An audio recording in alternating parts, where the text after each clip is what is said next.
Hey, what is up, mortals? It is TCCrew here with a new video for you. Welcome to part 2 of What If Deku was a Viltrumite. I just wanted to greet you guys by just saying, sit back and relax, you're in for a treat. So we begin. The next day, Izuku woke up extremely early to a loud knocking on his door. It was his father, standing there to announce the beginning of his training. The green-haired boy dragged himself out of bed and got ready, before meeting his father outside. "Well, you look tired," Nolan said, quite comically. Izuku yawned in response before saying, "I barely got a wink last night. I guess I was just too excited for today." Nolan giggled upon hearing this before continuing by saying, "All right, we shouldn't waste any more time then. Let's take to the sky." Izuku was confused upon hearing this, but he didn't get to think anything else before Nolan grabbed him and started flying. The green-haired boy began to panic slightly as he looked towards his father and asked, "What are you doing?" With terror being prominent in his voice as he spoke, Nolan wore a passive smile as he suddenly stopped in the air and said, "Try not to look down," before suddenly letting go of his son. Izuku began to scream in panic as he began to fall. He went as far as to close his eyes, but his moment of terror quickly ceased. The green-haired boy slowly opened his eyes, only to be shocked and confused. He was floating without doing anything. "Flying is almost like a reflex. If you don't want to fall, you won't fall," Nolan said, breaking Izuku out of his state of shock. The green-haired boy slowly steadied his breathing before looking straight down and saying, "That's cool, and a little terrifying," with a somewhat trembling voice showing that he still was a little afraid. Nolan didn't change his expression as he responded by saying, "You'll get used to it, eventually," with the same voice, before proceeding by saying, "Learning how to fly is like learning how to walk. You don't think about balancing yourself while walking anymore, but you did when you were a baby." Sounding as clear as he could, Izuku understood what he meant, and commented by saying, "So I'm basically taking my first steps all over again," as he proceeded to float in circles around his father. Nolan nodded towards this as he said, "Exactly, so you need to focus on staying upright and focus on the direction you want to go," while his eyes followed Izuku. The green-haired boy tested this, focusing hard on the direction that he wanted to go. Eventually he got the hang of it, and could somewhat control his flying. Nolan was surprised by this progress, as he smiled and said, "That's good, follow me." Before taking off, Izuku was caught off guard, but regained his senses before flying after his father. Eventually he caught up to him, both now flying at the same pace. "You can wear yourself out by flying. Moving fast is like tensing a muscle, so you're better off relaxing that muscle from time to time. Use that momentum you're building to carry you forward. Of course you don't want to fall, so relaxing will prove rather difficult in the beginning," Nolan then said, talking casually while flying. Izuku was deep in focus while trying to keep up with the speed, but he somehow managed to respond to his father. "So I have to fight against my instincts and lifelong disciplines to let go and relax while flying?" he said, his voice sounding like he was in a lot of physical strain. Nolan was once again surprised as he said, "Yeah, that's one way to put it. You catch on pretty quickly. Try to land over there." While pointing towards a clearing in the woods, Izuku flew towards that spot, only to realize that he was descending at rapid speeds and didn't know how to slow down. After a few seconds he crashed into the ground, leaving a large crater underneath him. "Well, I guess you could call that a landing," Nolan then said as he slowly descended towards the ground. Izuku dragging himself up to his feet, wincing slightly as he dusted himself off and said, "That hurt, but not as nearly as much as I imagined that it would." With a voice that showed a slight hint of shock, Nolan held a normal expression as he said, "That's good. Just don't get too used to it. Now, try to hit me." With a calm voice, Izuku looked a little shocked and confused as he asked, "Are you serious?" Nolan just smiled and giggled as he answered by saying, Yes, I'm serious. Izuku was once again shocked, but he didn't let it affect him too much before he threw a punch towards his father. Nolan easily dodged it as he looked at his son and said, "Use your whole body. You can punch with your arm, but if you punch with your shoulder, your hips, and your legs as well, it will be more powerful." With the same calm voice, Izuku nodded to this and tried a couple of times, only to find that it was far more difficult than he imagined at first. "It will take a while to get the hang of it," Nolan then said, getting his son's attention, and listened to what his father said next. "You can freely move yourselves through physical space. That's how we fly. So we don't have to push off the ground. We can push off anything. We can literally create our own leverage," Nolan said, as he demonstrated by floating up and down. Izuku was stunned to hear this. At first, he didn't realize just how useful and flexible flight was, but now he did. If he could create his own leverage so easily, it meant that he could continuously attack or evade regardless of what position he found himself in. The green haired boy then closed his eyes and started to concentrate. After that, he started to float. That is when he opened his eyes and proceeded to throw another set of punches towards his father. Nolan easily avoiding the punches once again, as he smiled while saying, "That's good, but try a little more like this." With his usual voice, Izuku was once again confused and asked, "Like what?" But it was cut off by Nolan, who threw a powerful blow straight into his chest. Izuku had the wind knocked out of him as he fell to the ground in pain. He wanted to speak, but the punch had hit him so hard that he couldn't bring a single word out of his throat.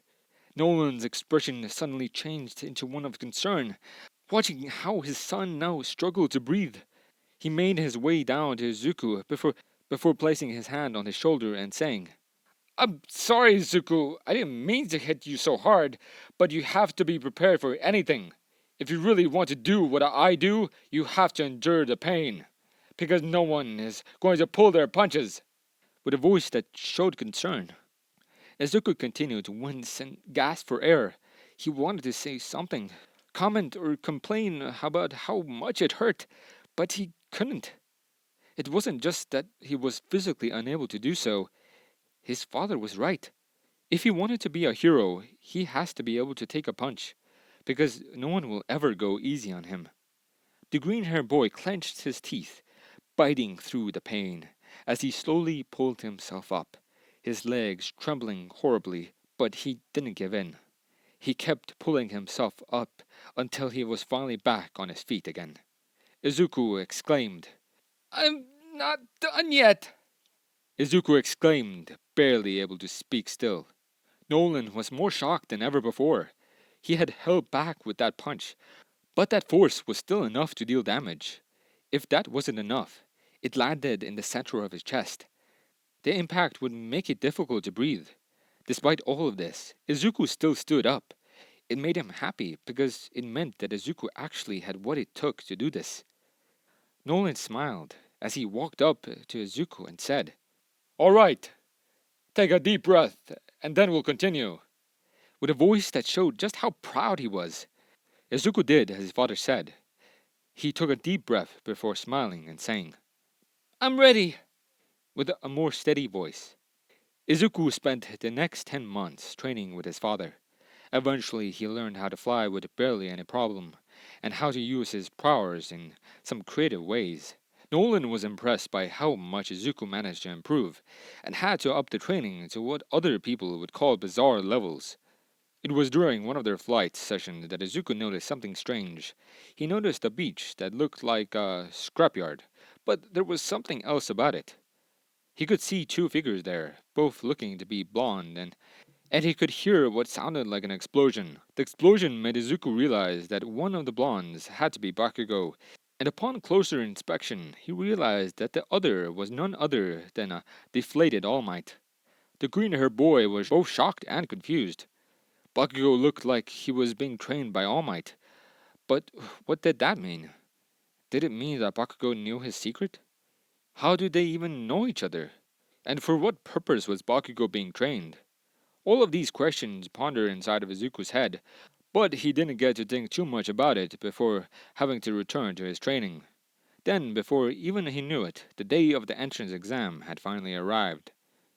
Izuku walked his way through the gates of UA, only feeling a little nervous about what's to come. He was sure that he could pass with his abilities, but he was mostly thinking about what his father told him before leaving. Nolan had told his son to be careful and try to hold back when using his powers. He could easily pass the test without any trouble, but he could destroy the entire test site just as easily. Not only that, he could accidentally hurt someone if he wasn't cautious enough. This would be Izuku's real test, to use his powers while causing a minimal amount of damage to the surroundings. That includes limiting how fast he flies and how hard he hits. He is a Viltrumite, so it's his responsibility to use his powers sparingly. Out of my way, Deku! A loud and aggressive voice shouted. Izuku turned to see that it was Bakugo, walking his way towards him. The green-haired boy sighed before saying, "Hey, Kachan." While waiting for something nasty to come out of Bakugo's mouth. To his surprise, however, that didn't happen. The blonde just looked grumpy as he walked past Izuku without uttering a word. The green-haired boy was confused, as his eyes followed the back of Bakugo. The blonde had for some odd reason been less aggressive towards him recently. He didn't know why Bakugo suddenly changed his behavior, but he could guess that it had something to do with the sludge villain incident. Maybe it had something to do with All Might. Izuku stopped thinking about it at the second that it came to his mind, because he knew that it would only serve to distract him. He shoved all those thoughts out of his head before proceeding towards the auditorium. The exam's explanation was simple. In order to earn points, you had to destroy robots. Different robots give different amount of points. Then there was a robot worth 0 points, but it was practically impossible to beat. One part of Izuku wanted to make President Mike eat his words about the zero-pointer, but decided against it when remembering what his father had told him. The green-haired boy stood outside the gates to the fake city, preparing himself mentally. To everyone else, he looked calm and stoic, but on the inside, he was desperately trying to calm himself down. That is when he finally cleared his head and stood ready by floating ever so slightly. Then, without warning, the gates flung open. Izuku didn't waste any time and immediately flew off at high speed. The other examinees looked confused until President Mike shouted that the test had already started and that there were no countdowns in real battles. They all took haste, but they were all slightly distracted. It was the fact that the green-haired boy, who previously had been in the far back, had flown over their heads at super speeds. Even a certain blue-haired teen had been impressed by the speed, feeling like himself was outclassed. Izuku wasted no time and immediately went for his first set of robots. He immediately flew up to them and started to dismantle them, making sure to keep surrounding damage to a minimum before heading for a new batch. The green-haired boy continued flying like this, flying around and destroying as many robots as he could see. At some point, he even started to help other examinees that he thought were in danger. Meanwhile, in the monitor room, the many teachers were observing the exam. They carefully inspected the examinees, and even began picking favorites. Then their gazes landed on the monitor that showed a certain green-haired boy. They watched him fly around, destroying robots in this way, but they felt something strange from him. He looked careful without any reason, and he didn't look that impressive. Other than the fact that he was strong and could fly, he didn't look that special. Many of the teachers had this mutual feeling, except for a select few. Among those was a certain blonde hero, and he could immediately see what was happening.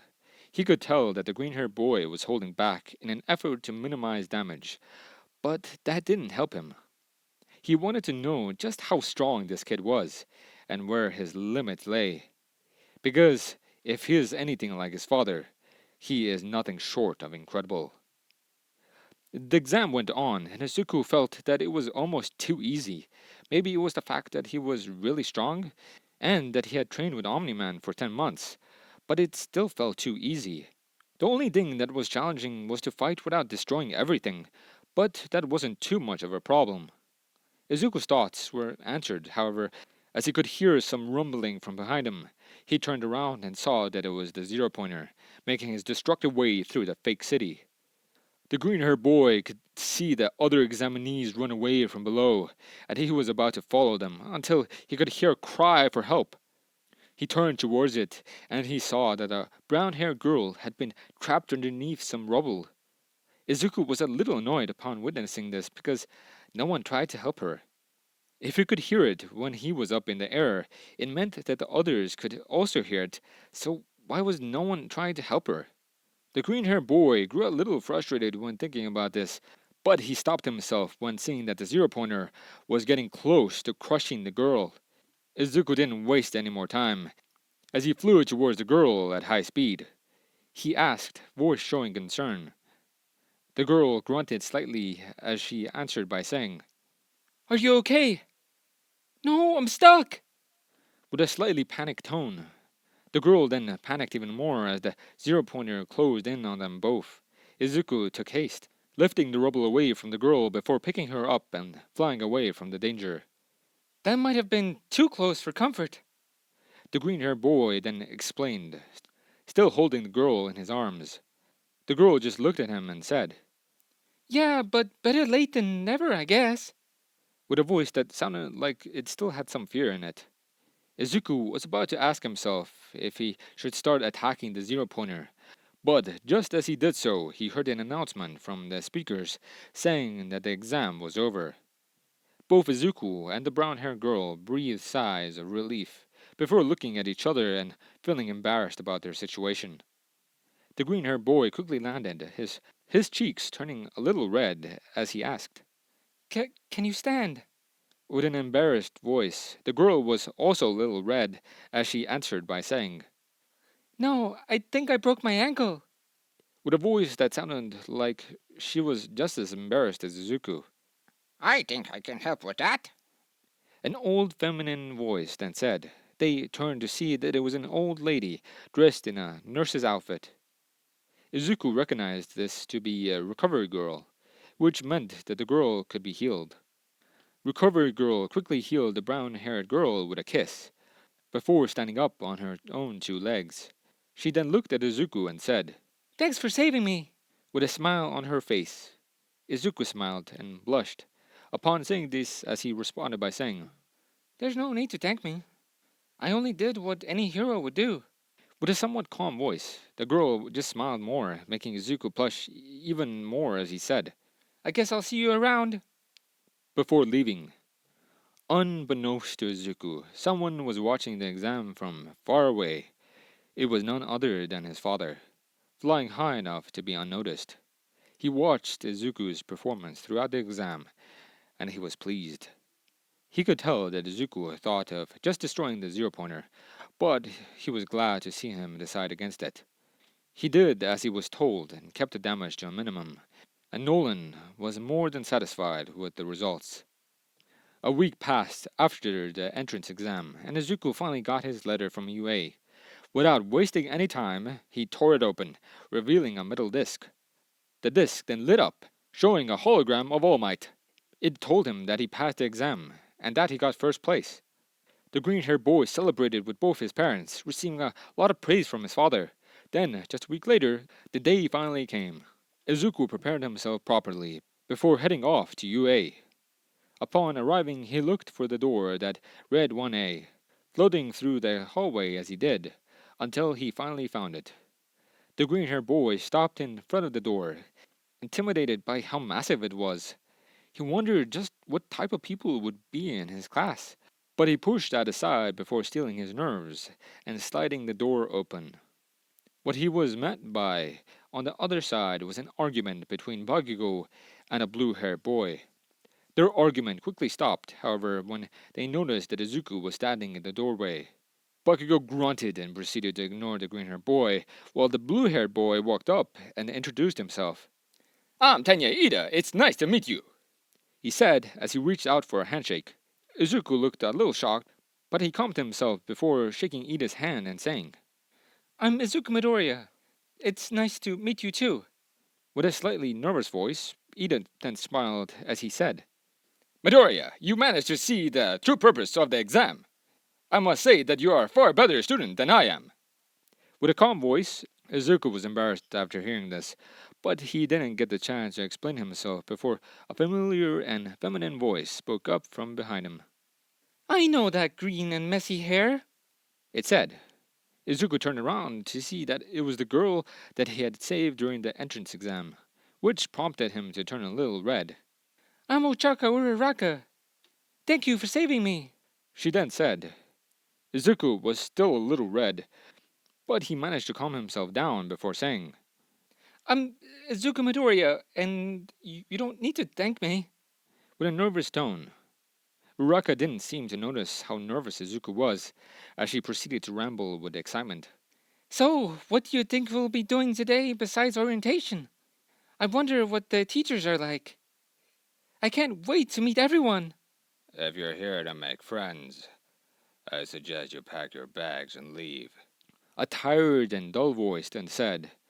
Everyone looked behind Uraraka, only to be terrified when they saw a grumpy-looking man inside of a caterpillar-like sleeping bag. My name is Shota Aizawa, your homeroom teacher. The man then said as he proceeded to stand up and get out of his sleeping bag. Everyone was stunned upon hearing this. They just couldn't believe that this tired and worn-down looking man was their teacher. Aizawa was unamused by everyone's reaction as he pulled what looked to be a sports uniform out of his sleeping bag while saying, Put these on and meet me in the training field. with a tired voice, everyone was confused as Uraraka said, But sir, won't we miss orientation? with what sounded like concern in her voice. The tired man looked just as unamused as before as he answered by saying, You all want to be heroes, right? Then we don't have time for orientation. Now do as I said, and don't make me wait. without changing his voice in the slightest. Everyone was once again stunned. Some were even intimidated, but they all listened this time. Everyone left their classroom to do what their teacher told them, unaware of what was in store for them all. Thank you all for sticking around, and I hope that you enjoyed. Before you leave, we'd just like to let you know that We the Celestials has many other channels for your entertainment and viewing purposes. All the information you'll need is right below here in the description, so feel free to check out all the other incredible projects our team creates.